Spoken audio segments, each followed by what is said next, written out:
सारंगधर ने सारंगधर पद्धति के नाम से एक सुभाषित संग्रह बनाया। अर्थात सारंगधर पद्धति किसकी रचना है? तो सारंगधर की। सारंगधर पद्धति में बहुत से शाबर मंत्र और भाषा चित्र काव्य भी दिए गए हैं। ये पूछा जाता है कि सारंगधर पद्धति का वर्ण विषय क्या है? तो इसमें शाबर मंत्र है और भाषा चित्र काव्य दिया गया है। आचार्य शुक्ल ने प्राकृत पेंगलम के कुछ छंद के आधार पर हम्मीर रासो ग्रंथ के अस्तित्व की कल्पना की, जिसका रचनाकार सारंगधर को बताया। राहुल सांकृत्यायन ने जज्जल नामक किसी कवि को इसका रचयिता घोषित किया है। जज्जल को मानते हैं राहुल सांकृत्यायन, ठीक है। आचार्य हजारी प्रसाद द्विवेदी का कथन है कि हम्मीर शब्द अमीर का विकृत रूप है, जो किसी पात्र का ना होकर एक विशेषण के रूप में प्रयुक्त हुआ है। शिव से सेंगर के अनुसार चंद की औलाद में सारंगधर कवि हुए थे, जिन्होंने हम्मीर गैरा और हम्मीर काव्य भाषा में बनाया था। आगे देखेंगे, सारंगधर कृत सारंगधर पद्धति संस्कृत भाषा में, किस भाषा में? संस्कृत भाषा में लिखा एक पद्य कोश है, किंतु बीच बीच में देश भाषा के काव्य भी आते हैं। अर्थात ये संस्कृत का क्या है?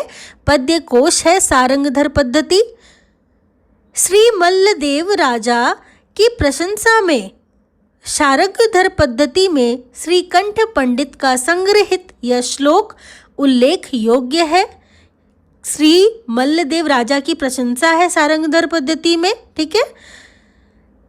नूनम बादलम छाई खेह पसरी निःसृण शब्दः खरः शत्रुम पाड़ी लू टाली तोड़ हसीनो एवं भड़न्त्युद्भट्टा झूठे गर्व भरा मघाली सहसो रे कंत मेरे कहे कंठे पाग निवेश जाह शरणम श्री मल्लदेवम विभुम।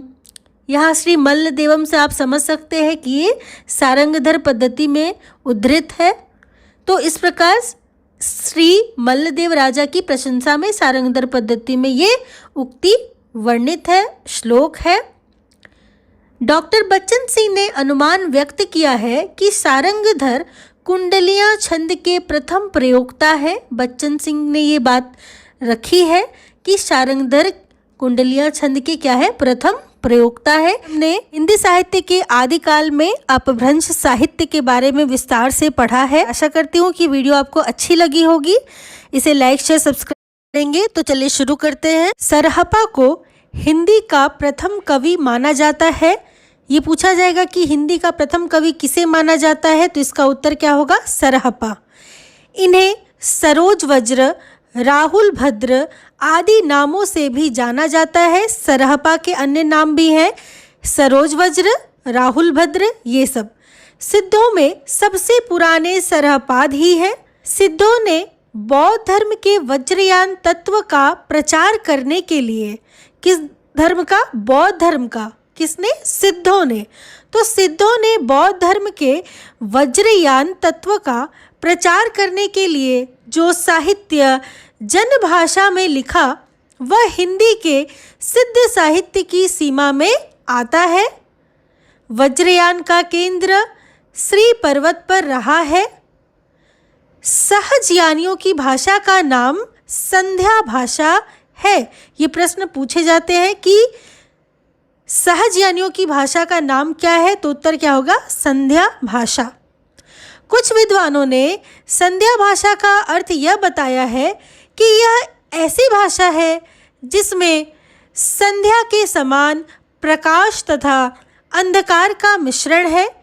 ज्ञान के आलोक से उसकी सारी बातें स्पष्ट हो जाती हैं। कुछ विद्वानों ने संध्या भाषा का अर्थ अभिसंधि या अभिप्राय युक्त वाणी बताया है।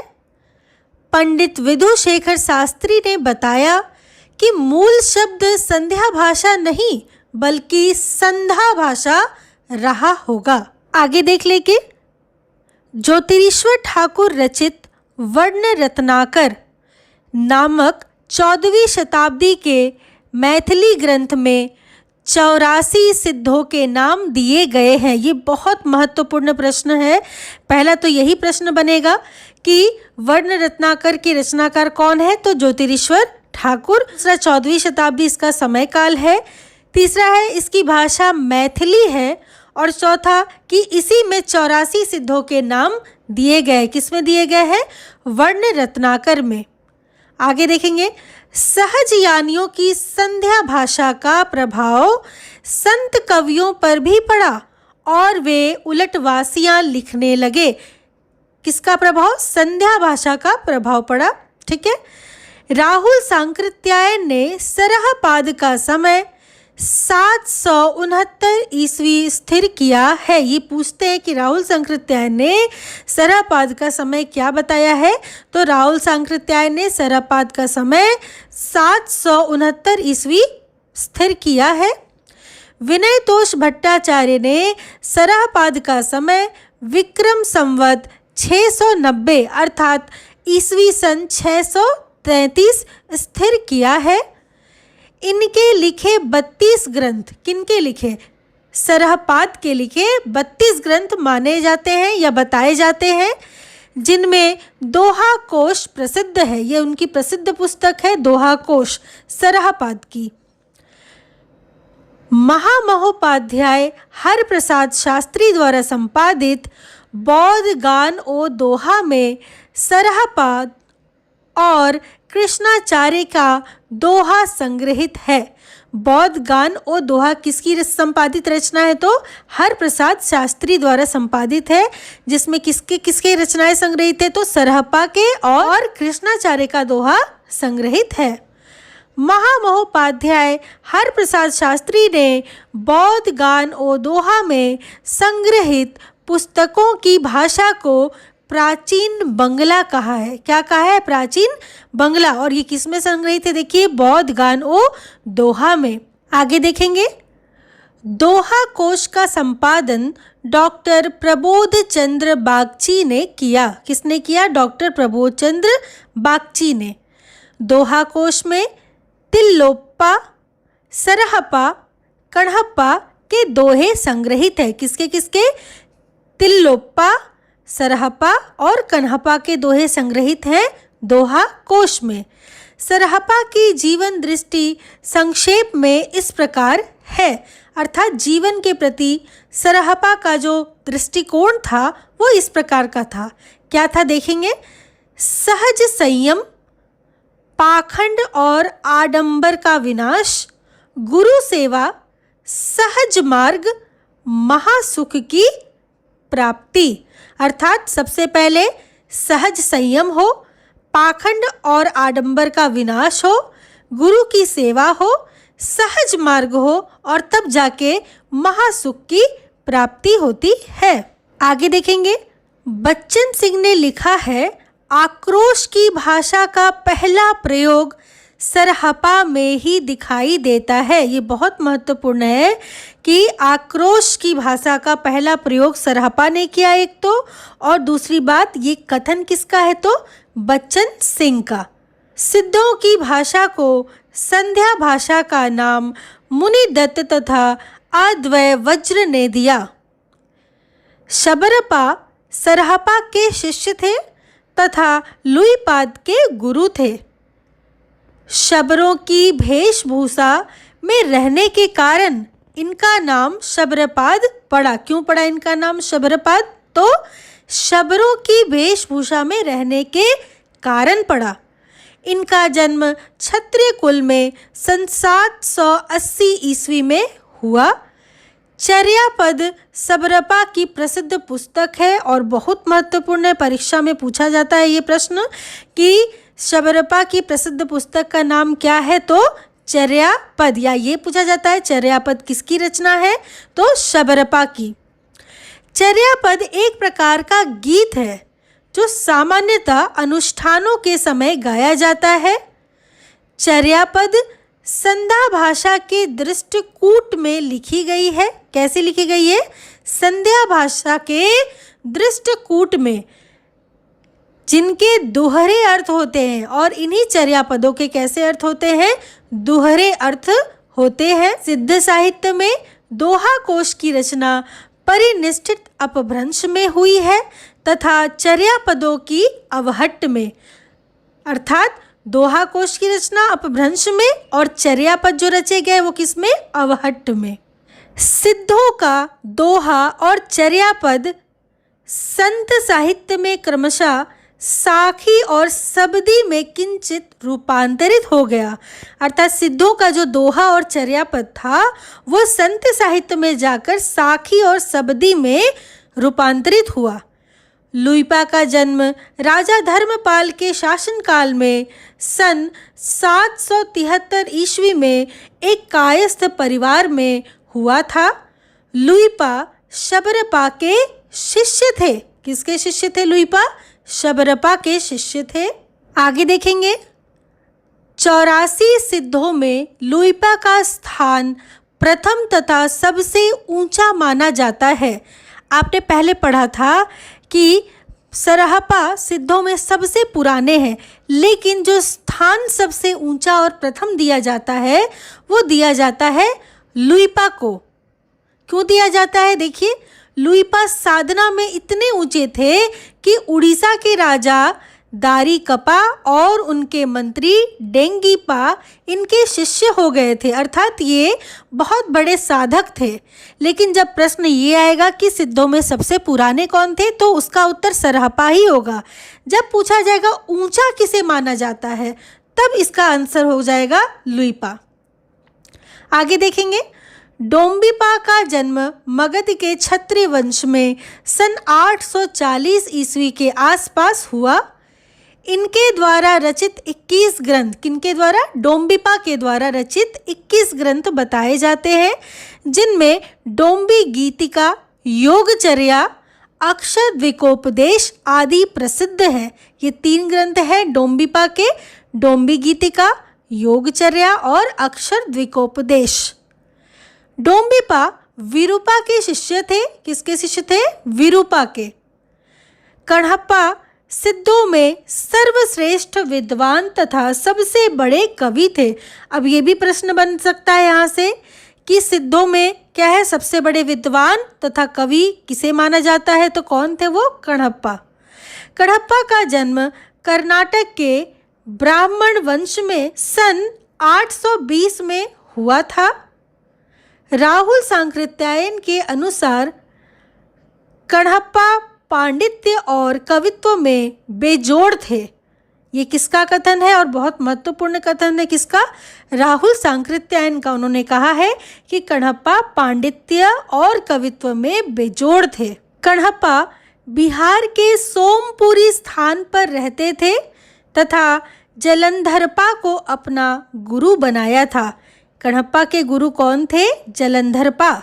ठीक है, और रहते थे ये बिहार के सोमपुरी स्थान में। तो इस प्रकार हमने सिद्ध साहित्य पढ़ा है। आगे हम आदिकाल के जैन साहित्य के बारे में पढ़ेंगे। वीडियो को शुरू करने से पहले चैनल को ज्यादा से ज्यादा लाइक, शेयर और सब्सक्राइब करें। चलिए पढ़ते हैं जैन साहित्य के बारे में। जैन साधुओं ने अपने मत का प्रसार हिंदी कविता के माध्यम से पश्चिमी क्षेत्र में किया।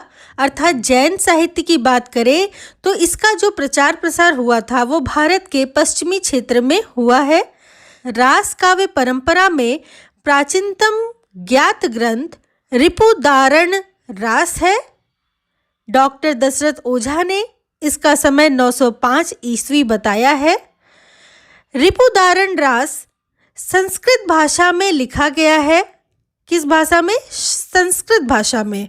तथा इसमें अभिनय, नृत्य और गान, इन तीनों तत्वों का मिश्रण है। किनका किनका? अभिनय का, नृत्य का और गान का मिश्रण है। किसमें? रिपुदारण रास में, जो कि संस्कृत भाषा में लिखी गई पुस्तक है। जिनदत्त सूरी द्वारा रचित उपदेश रसायन रास अपभ्रंश भाषा का सर्वप्रथम रास ग्रंथ है। परीक्षा की दृष्टि से ये बहुत महत्वपूर्ण है कि अपभ्रंश भाषा का सर्वप्रथम रास ग्रंथ कौन सा है? तो उपदेश रसायन रास। और इसके रचयिता कौन है? जिनदत्त सूरी। अपभ्रंश भाषा का दूसरा रास या रासक काव्य अब्दुर रहमान द्वारा रचित संदेश रासक है। संदेश रासक भी बहुत महत्वपूर्ण है, अपभ्रंश भाषा में लिखा हुआ, और इसके रचयिता कौन है? अब्दुर रहमान। आगे देखेंगे, हिंदी का प्रथम ऐतिहासिक रास ग्रंथ पंच पांडव रचित रास है। पंच पांडव रचित रास के लेखक शालिभद्र सूरि द्वितीय को माना जाता है। इसका रचना काल 1350 ईस्वी था। मुनि जिन विजय, डॉक्टर दशरथ ओझा, डॉक्टर गणपति चंद्रगुप्त ने श्री शालिभद्र सूरि द्वारा रचित भरतेश्वर बाहुबली रास को हिंदी जैन रास परंपरा का आदि काव्य माना है। ये भी बहुत महत्वपूर्ण है कि हिंदी जैन रास परंपरा का आदि काव्य किसे माना जाता है? तो शालिभद्र सूरि कृत भरतेश्वर बाहुबली रास को। डॉक्टर गणपति चंद्रगुप्त ने शालिभद्र सूरि को ही हिंदी का प्रथम कवि माना है। गणपति चंद्रगुप्त के अनुसार हिंदी के प्रथम कवि कौन है? शालिभद्र सूरि। भरतेश्वर बाहुबली रास की रचना 1184 ईस्वी में हुई थी तथा इस ग्रंथ में भरतेश्वर तथा बाहुबली का चरित्र वर्णित है। किसका किसका चरित्र है? तो भरतेश्वर और बाहुबली का चरित्र वर्णित है भरतेश्वर बाहुबली रास में। और भरतेश्वर बाहुबली रास किसकी रचना है? तो शालिभद्र सूरि की रचना है। यह ग्रंथ 205 छंदों में रचित एक सुंदर खंड काव्य है। क्या है? खंड काव्य 205 छंदों में रचा हुआ। भरतेश्वर बाहुबली का संपादन मुनि जिन विजय ने किया था। किसने किया था? मुनि जिन विजय ने किया है भरतेश्वर बाहुबली का संपादन। प्रसिद्ध जैन आचार्य देवसेन कृत श्रावकाचार, बहुत महत्वपूर्ण है देवसेन की यह रचना श्रावकाचार। अक्सर नेट के एग्जाम में यह प्रश्न पूछते हैं कि श्रावकाचार किसकी रचना है? तो देवसेन की। और ये देखिए देवसेन जैन आचार्य है, इसे भी आपको याद रखना है। तो जैन आचार्य देवसेन कृत श्रावकाचार को डॉक्टर नगेंद्र ने हिंदी की प्रथम रचना माना है। एक प्रश्न इससे भी बनता है कि नगेंद्र ने किसे हिंदी की प्रथम रचना माना है? तो श्रावकाचार को हिंदी की प्रथम रचना माना है, जो कि किसकी है? देवसेन की। आगे देखेंगे, देवसेन ने सन 933 ईस्वी में श्रावकाचार की रचना की। श्रावकाचार में 250 दोहों में श्रावक धर्म का प्रतिपादन किया गया है। किसका? श्रावक धर्म का श्रावकाचार में प्रतिपादन हुआ है 250 दोहों में, और इसके रचनाकार है देवसेन।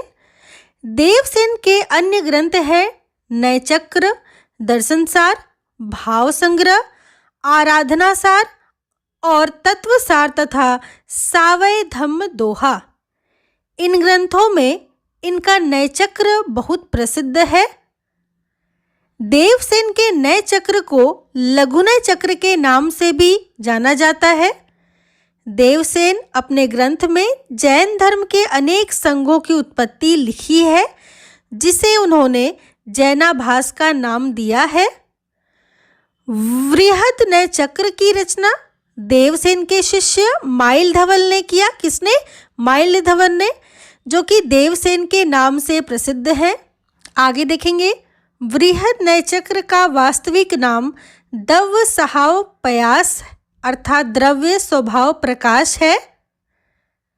पहले यह ग्रंथ दोहा बंध में था, किंतु बाद में किसी शुभंकर के कहने से प्राकृत में गाथा बंद कर दिया।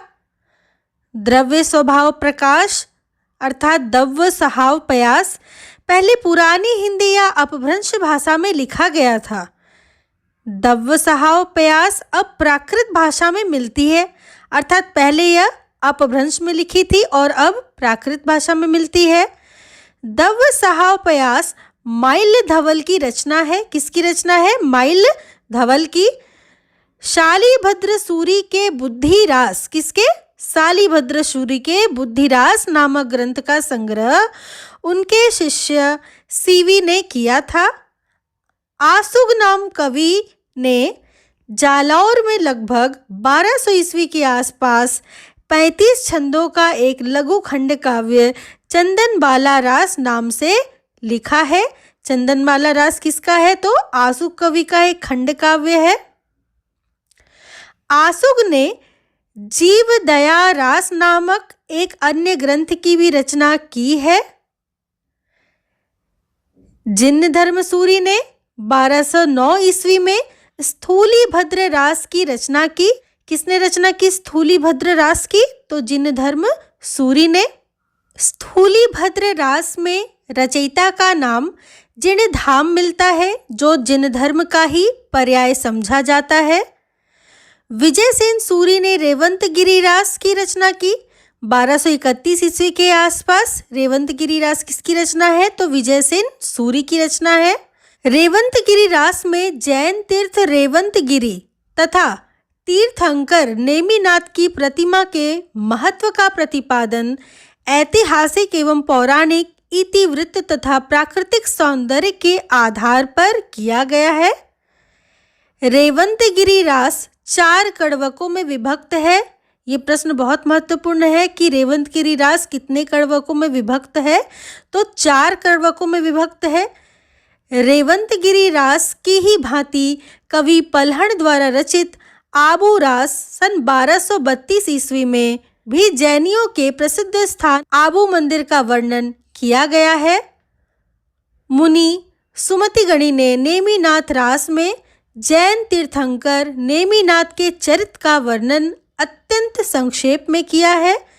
सुमतिगणि की रचना है नेमिनाथ रास, जिसमें उन्होंने तीर्थंकर नेमिनाथ के चरित्र का वर्णन किया है। नेमिनाथ रास की रचना 1213 ईस्वी में हुई। इसमें कुल कितने हैं? 58 छंद है। चौपाई छंद में 12 मासा का वर्णन विनय चंद्र सूरी द्वारा रचित नेमिनाथ चौपाई से माना जाता है। यानी 12 मासा का जो वर्णन मिलता है वो विनय चंद्र सूरी के द्वारा लिखा नेमिनाथ चौपाई से मिलता है। आगे देख लेंगे विनय चंद्र सूरी की अन्य रचनाएं मल्लीनाथ महाकाव्य, पार्श्वनाथ चरित, कल्प निरुक्त, उव एस माला, कहाणे छप्पय आदि है। यहाँ जैन रास काव्य परंपरा के कुछ अन्य कवियों एवं उनके काव्यों को दिया गया है। ये इस क्रम में है, किंतु जो यहाँ पे सबसे महत्वपूर्ण है उसकी चर्चा मैं करूँगी। जैसे योगचंद्र मुनि का प्रसिद्ध दोहाकार है ये इनका योगसार, जिन दत्त सूरी का उपदेश रसायन, सोमप्रभ सूरी का कुमारपाल प्रतिबोध, धर्म सूरी का जम्बू स्वामी रास। ये कुछ ऐसे हैं जो काफी महत्वपूर्ण है। में हमने जैन साहित्य को पूरा कर लिया है। मेरे चैनल के साथ जुड़े रहिए, इसे लाइक शेयर सब्सक्राइब करिए। आगे हम पढ़ेंगे आदिकाल के फागु काव्य के बारे में। आदिकाल की रास परंपरा की ही भांति फागु काव्य परंपरा भी जैन कवियों की महत्वपूर्ण उपलब्धि है। यानी कि फागु जो काव्य है वो जैन कवियों की उपलब्धि है। फागु शब्द की व्युत्पत्ति संस्कृत के फल्गु अर्थात वसंत, प्राकृत के फागु और हिंदी के फाग से मानी गई है। फागु काव्य परंपरा का सर्वाधिक प्राचीन ग्रंथ जो मिलता है वो क्या है?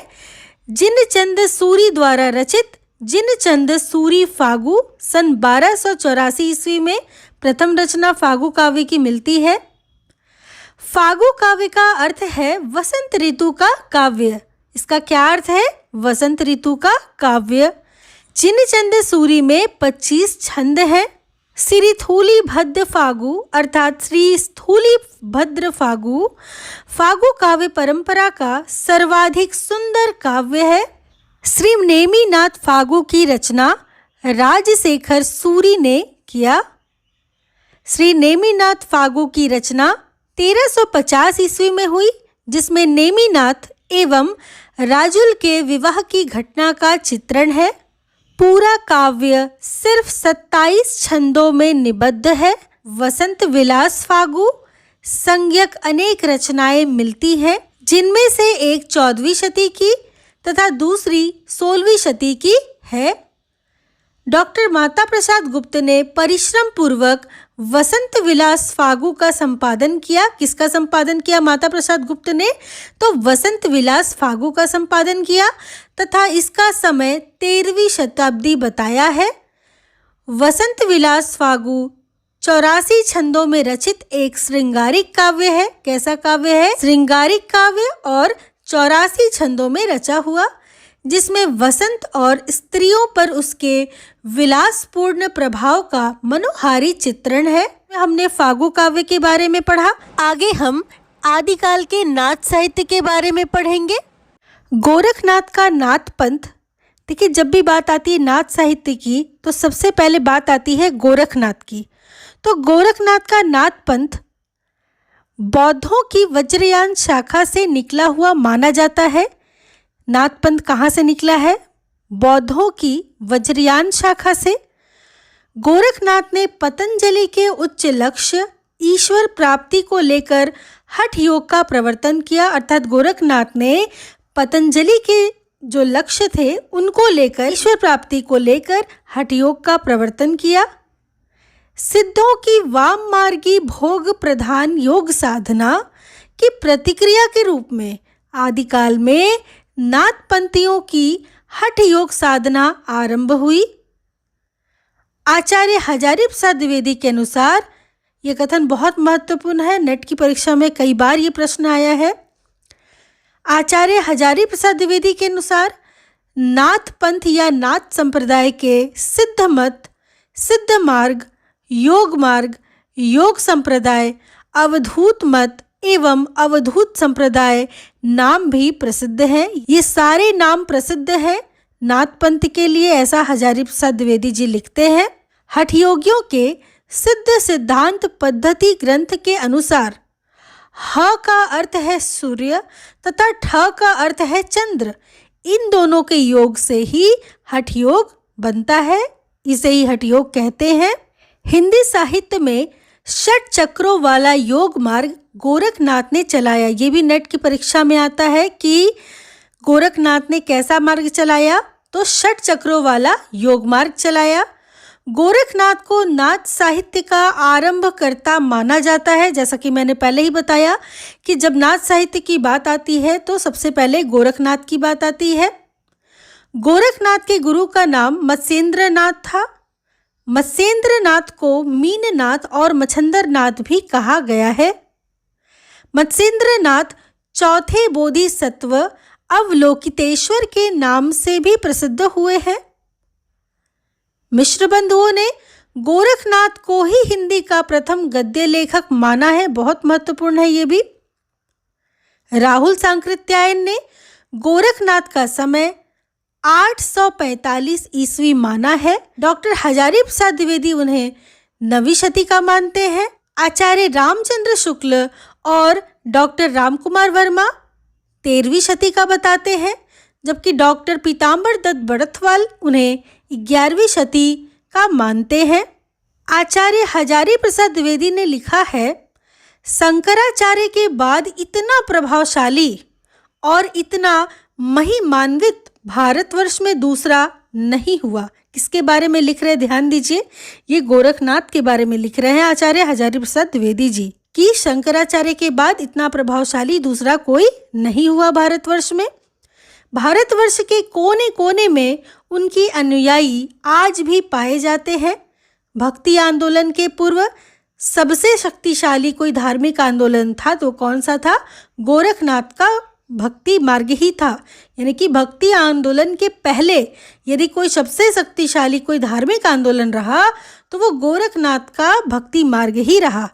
गोरखनाथ अपने युग के सबसे बड़े नेता थे। ये वाली पंक्ति अक्सर नेट के एग्जाम में पूछी जाती है। गोरखनाथ अपने युग के सबसे बड़े नेता थे। और किसने कहा है ये बात? हजारी प्रसाद द्विवेदी जी ने। डॉक्टर पीताम्बर दत्त बड़थवाल ने गोरखनाथ के 14 ग्रंथों को प्रमाणित मानकर उनका संपादन गोरखबानी नाम से किया है। गोरखबानी के संपादक कौन है? तो पीताम्बर दत्त बड़थवाल। आप देख सकते हैं नेट के एग्जाम में बहुत बार ये प्रश्न पूछता है। आगे देखेंगे, गोरखबानी में संकलित गोरखनाथ के प्रामाणिक ग्रंथ निम्नलिखित हैं। शब्द, पद, शिष्यादर्शन, प्राण संकली, नरवय बोध, आत्मबोध, अभय मात्रा योग, 15 तिथि, सप्तवार, मच्छिंद्र, गोरखबोध, रोमावली, ज्ञान तिलक, ज्ञान चौंतीसा, पंचमात्रा। ये गोरखबानी में संकलित गोरखनाथ के कुछ प्रामाणिक ग्रंथों के बारे में बताया गया है। आगे देख लेंगे। गोरखनाथ के संस्कृत भाषा में लिखे, किसके लिखे हुए हैं? ध्यान दीजिए, गोरखनाथ के लिखे हुए किस भाषा में? संस्कृत भाषा में। निम्नलिखित ग्रंथ बताए जाते हैं, कौन कौन से हैं? सिद्ध सिद्धांत पद्धति, विवेक मार्तंड, शक्ति संगम तंत्र, निरंजन पुराण, वैराट पुराण, गोरक्ष शतक, योग सिद्धांत पद्धति, योग चिंतामणि इत्यादि। ये सभी ग्रंथ बहुत महत्वपूर्ण है। अक्सर नेट के एग्जाम में देखने को मिलता है चारों में से 3 कोई दूसरा दे देते हैं और एक गोरखनाथ का ग्रंथ देते हैं कि इनमें से कौन सा गोरखनाथ का ग्रंथ है। तो इसको आप ज़रूर से याद कर लें। आगे देख लेंगे।